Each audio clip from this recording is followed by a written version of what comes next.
Good morning. This is Scott Sweeney, and I'm with my co-founder, John Cass. And welcome to the AI Content Gen video blog. And today we're talking to AI content generation companies. And today we have Jeff Coyle with us from MarketMuse. He's the co-founder and chief strategy officer of MarketMuse. Welcome, Jeff. Oh, thanks. I look forward to our discussion today. Also, Excellent. I love your shirt and the logo. Hey, thanks a lot. Really Awesome. As you probably know, both myself and John are background in a long time in marketing. So we've bootstrapped a lot of what we do, and we created this logo. I love it ourselves. So yeah, so it's a lot of fun. Thanks for mentioning that. So Jeff, we want to start out by just finding out a little bit about yourself and your background. You want to tell us a little bit about yourself? Yeah, sure. So I have been in the content strategy, lead gen, search space for now 24 years. I went to Georgia Tech for computer science. My background is in computer science with a specialization in usability, so usability theory. And I also worked on some of the earliest search engines, information retrieval work during my time there. Wow. I worked at a company called Knowledge Storm from 2000 to 2007. We were one of the first people who were selling leads to software companies. So we were convincing IBMs and Dells of the world to have content on their sites. When they weren't even, they were like digitizing, like scanning brochures was like a big stretch, right? But how do we generate leads with that? How do we market across the buyer journey when nobody even were thinking about that? So we were selling millions of leads, a month to software companies. And I managed in-house and I was a product manager for them. We were acquired in 2007 by TechTarget, who you may be familiar with, major business to business technology and certain niche B2C publisher. Who sold leads to software companies primarily, and then also has now become a data company, where I led their in-house team from search, content, traffic, anything that was people going to a website and then turning into something good was managed by my team there. When I left there to go work at a private equity firm, right before that time, I met my now co-founder, Aki, who had built the earliest technology for MarketMuse, and it was technology that really focused on natural language processing and topic modeling, and it was focused on really telling the story about what it means to be an expert on a concept. And that was something that I had been looking for a very long time, and it worked. And it cut a 40-hour process down to 4 minutes, and this was now over 7 years ago. When I went and when I left TechTarget, a few months into another gig, Aki reached out and said he was really going to take this to market and wondered if I wanted to be a late co-founder of MarketMuse. And then the rest is history. Jumped right off that cliff, landed, bounced a few times, and now we have we created the market for content optimization, and now are continuing to create for the content strategy and content intelligence markets that kind of don't still exist. Wow. Yeah. Thanks so much. Well, that's quite a background. I could tell you some stories about myself in the pre-internet days. Even too. Yeah. You can still find some of that stuff if you look hard enough. Yeah, I've been doing it for a real long time. Absolutely. That's great. What's one thing I found doing a little research on your background, Jeff, is that you actually are a brewer and have a tap room. Yes. So yeah, I'm the co-founder of Silver Bluff Brewing Company. It's a microbrewery based in South Georgia, in Brunswick, Georgia, the Golden Isles. So I'm the co-founder and did all the a lot of the branding identity work. And I don't spend a huge amount of my actual physical time, because when you're a SaaS company, eats up the majority. However, the business runs really well. We have an amazing team there. US Open 2020 silver medal winners. So we're not just fooling around in the garage. We've got a pretty significant organization and operation going there with a really talented team. So that's great. I love beer and brewing. It's a beautiful thing. It's 95% sanitation and 5% everything else. If you've ever known anyone who's a brewer, if you don't like to clean, You should just stick to drinking. That's what I say. That's great. Super. Actually, it's kind of interesting. I just ordered a keg for a very large family party All right. on this Saturday for my father-in-law is turning 90. And Oh, wow. yeah. So what was it? You're in Northeast, so it's got to be yeah. What kind of beer? Yeah, right. I gotta ask. Come on. Narragansett, of All course. right. Cool. I actually was in a call. That's fun aside, tangent.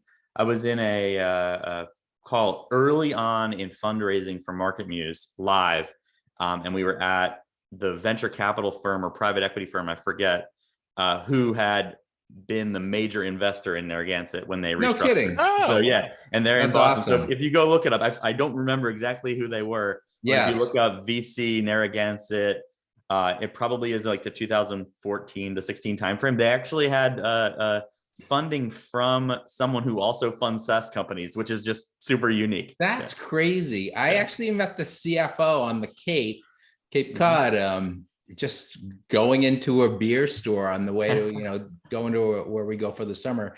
And he just started telling me about it. And I have a son in Rhode Island. So they've done a great rebrand. Really excited about that. Huge rebrand. Yeah. It's good standard. Yeah. Lager.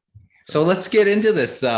MarketMuse, you guys are, probably old timers in this industry now, right? Oh, yeah. And so we have a few questions. John, do you want to kick off question number one for Jeff? Or I can. Absolutely. So, so what exactly does the software do? Great question. So we work with the entire content lifecycle. So we're able to analyze a topic basically and say what does it mean to be an expert on that topic, right? And so then we apply that to all the most common workflows that content teams, content strategists, and GMs and editors in chief, but also SEOs run into in their life, right? And we don't want them doing them manually. So we're able to look at a page and say where it maybe has gaps from a lens of quality and comprehensiveness. It's not exhibiting signals of expertise, and give insights on how to improve an existing page. Or if you haven't begun authoring a page, we have the ability to create a content brief. But it's not just a report, which a lot of the industry has kind of evolved. And when we first launched our initial content brief, there was no content briefs as software in the market. Now there are 50 different things calling it 50 different briefs, right? So one thing I always tell folks is to look at what is that brief, how customized is it just a report that some other people are using, it's like inside the application, or is it a brief? We're able to give you a way to build your own briefs that are customized. We'll also help you build them using our customization. We have custom forms. You can do a managed brief or even more specific customization. We have solutions that analyze the competitive landscape for a particular term from a lens of quality, who's got great high quality content, who doesn't. We also have keyword ideation solutions built in. Questions analysis, internal and external linking recommendations. And then our premium offering analyzes an entire site and understands where it has strengths, weaknesses, and competitive differentiation. So that's where, the important decisions are made. A lot of folks want to jump to the end and get content, but maybe they shouldn't even have created it in the first place.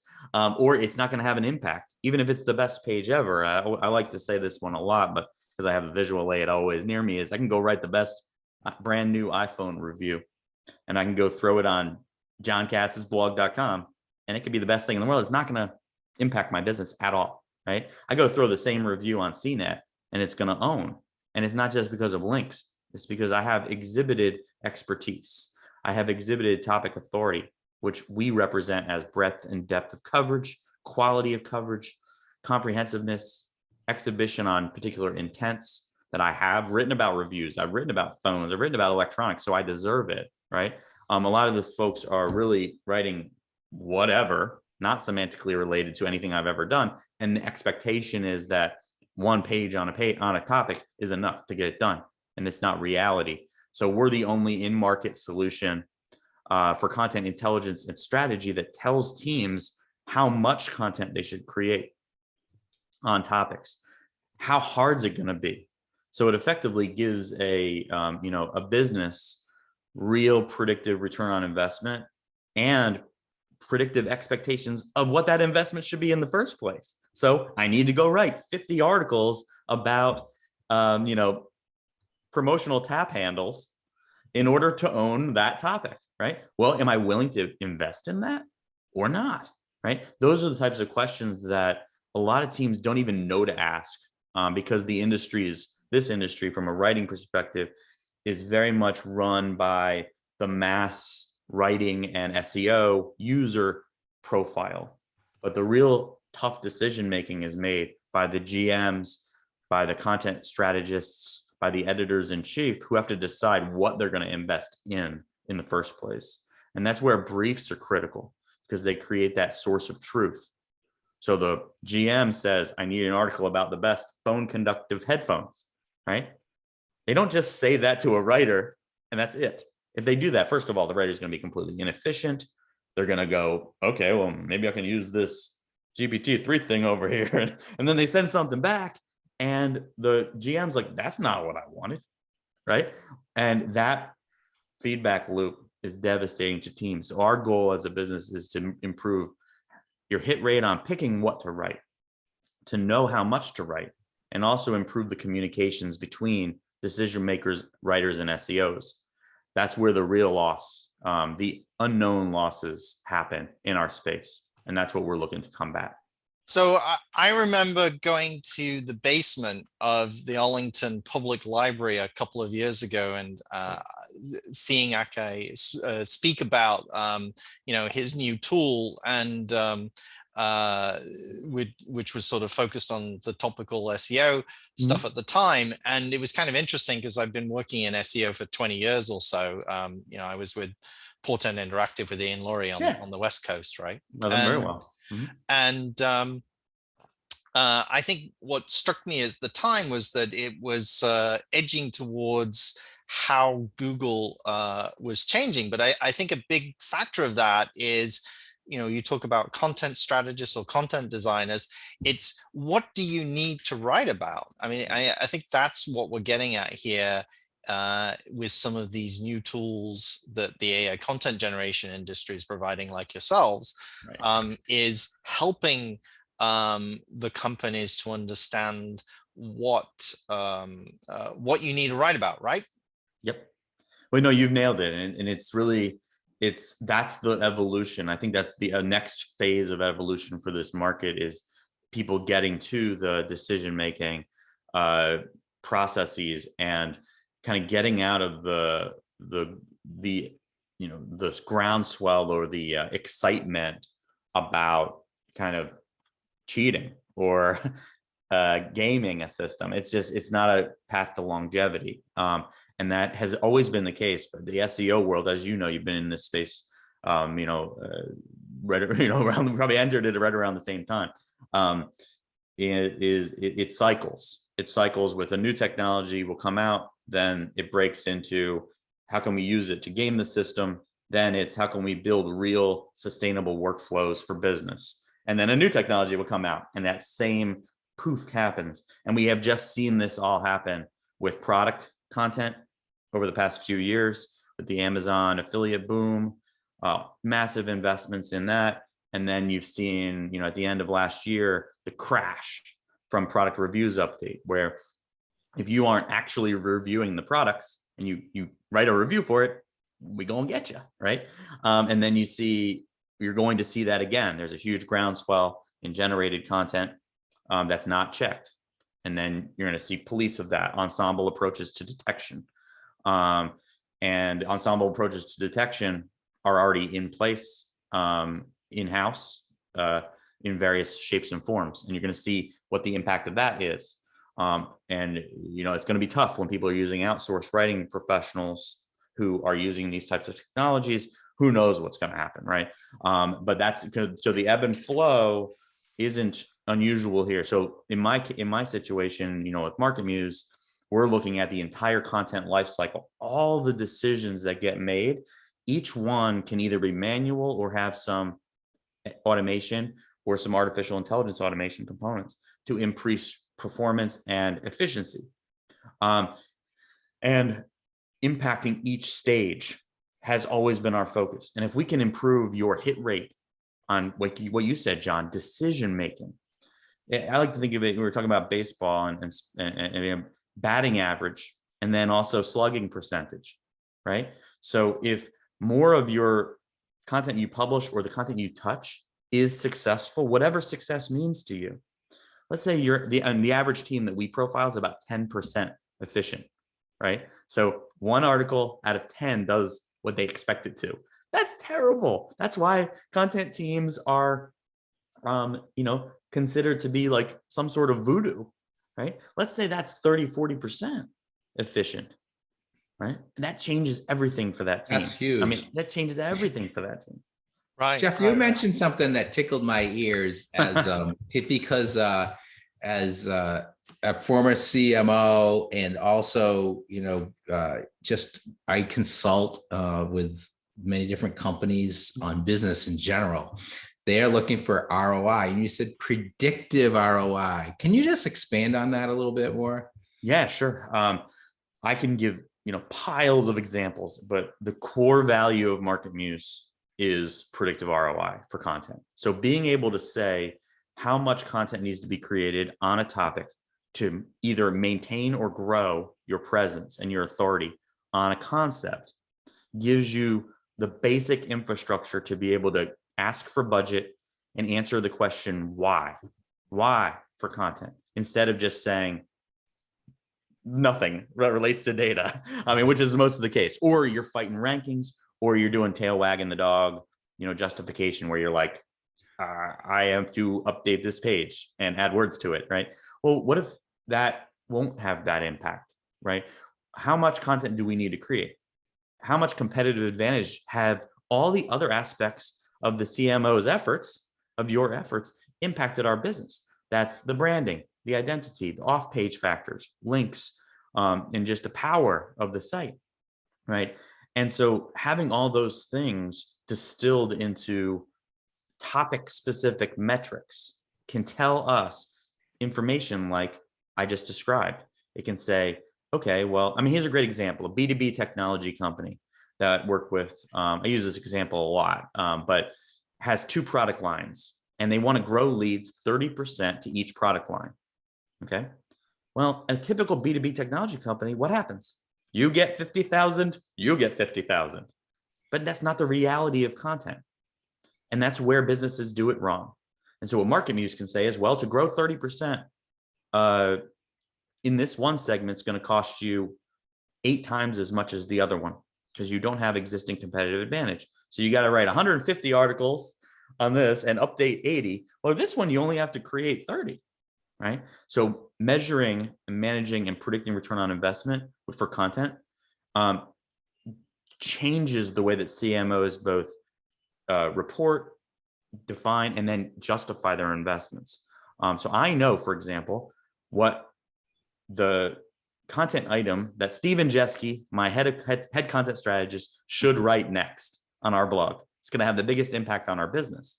And having that knowledge is the ultimate power for content teams.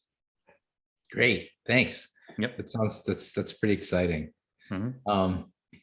So I think you gave us a really good overview. I mean, it's very comprehensive. Is there one main focus that your company really, there's a sweet spot for MarketMuse? Yeah, I think it's role dependent is key, and that's really tough. That's why it's tough to sell into this world of content and strategy and SEO and writers. Is what a writer loves isn't what the CMO loves. All right. So you see all these products that you've profiled with this visualization and visualizations that you do, and I love those, but you can't sell the same product to the CMO as you do to the writer. They're not looking for the same stuff, right? So from my perspective, I like to think of the aha moments with MarketMuse for each role. And so if I'm a writer, I'm writing. And by the way, if you want your writers to write, what don't you want them to build great narratives? You want them to build and focus on production value. What don't you want writers to do? Keyword research. You don't want your writers necessarily worrying about SEO. You want the data they have at their disposal to naturally yield an optimized page. That's where a brief comes in. That's where data about competitive data. How can I differentiate my page? So those that drive against, in our case, the briefs and the applications are really built for writers. The SEO's aha moment is all the stuff you do manually. I used to do it manually. I have lots of tears to cry. And so when an SEO sees a 10-hour workflow get knocked down to a minute, that's their moment. And that's really where the page level optimization goes. From a strategist or editor's perspective, the aha moment for us is that personalized metric for difficulty. How hard is it going to be for us to grow on this topic? What pages should I update? So they can give direction that's backed with data, not just backed with subjectivity. So where we focus, we're focused on decision makers because they got the budgets. And then we're focused on providing a great writing and SEO experience. Terrific. Good. So Jeff, how do you support the client's content design team's approach in some of those areas for the content strategy approach? You talked a lot about research and ideas and also about briefing. I don't know if you have anything else to add there, but what about perhaps writing, optimization, expansion metrics, some of those other factors in the whole process? So the kind of, we have an on-demand, basically, an on-demand content inventory or topic inventory or keyword inventory that give you all those decision-making capabilities. You can create content plans based on any slice and dice filter data point. So I can say, for example, what are the 5 pages that I should update on my site, or maybe the 5 pages from this section of my site that are going to have the biggest impact on performance. I can turn that into either a content brief for each one, or I can actually go do the work myself. And doing the work myself inside the applications would be analyzing the page. How can I optimize it? Analyzing the competitive landscape. What's the haves and have-nots of all my competitors here? Where should I add internal links? So it's those manual workflows. All those can get also distilled in a brief, which can be sent to a writer in-house or external. And those are really where our core areas are. We've been in and out of the generation market, and we are considering what are ways that we can do that more appropriately for our real market, which is kind of business decision makers, where generation has to be woven into a workflow as almost an assistant, not a replacement, because that is the future. And that's our hypothesis, is the future is how can natural language processing and generation components be woven into the entire workflow so that it is the ultimate, writer's block defender. It's the ultimate kind of ideation component, but it's not focused on draft development. Got it. Great. Super. Well, Jeff, this has been great. It's been wonderful to have the opportunity to learn a bit more about the company and ask you some questions and see your success in brewing, which is excellent. Do you happen to have a tap handle handy? Oh boy, one of your brews. I do. Here we go. This is my Mexican lager. This is our flagship. And that was their US opening. And you buy that at your beer garden, is that right? Or do you also you can get that in the beer garden or the tap room.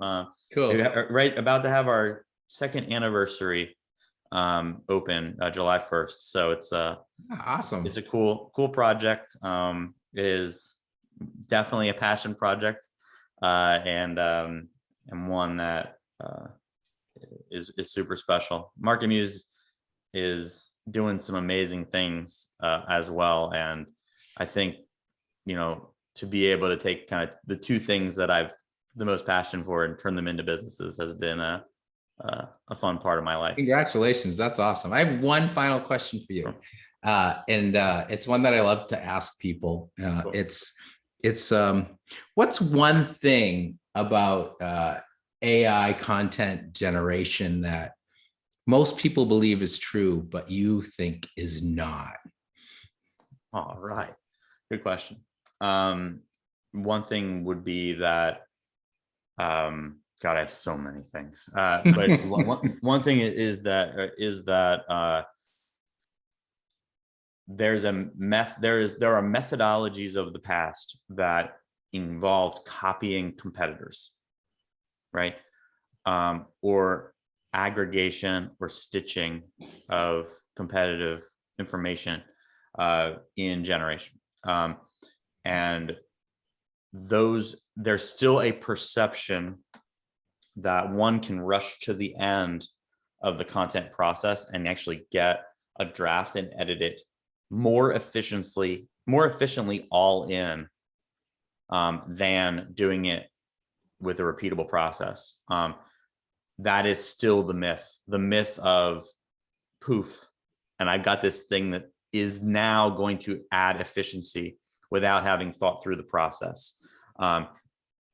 I've seen it work so few times in practice that it grinds my gears, and I wish for folks to really do the analysis for themselves if they are using any sort of software, any sort of generation.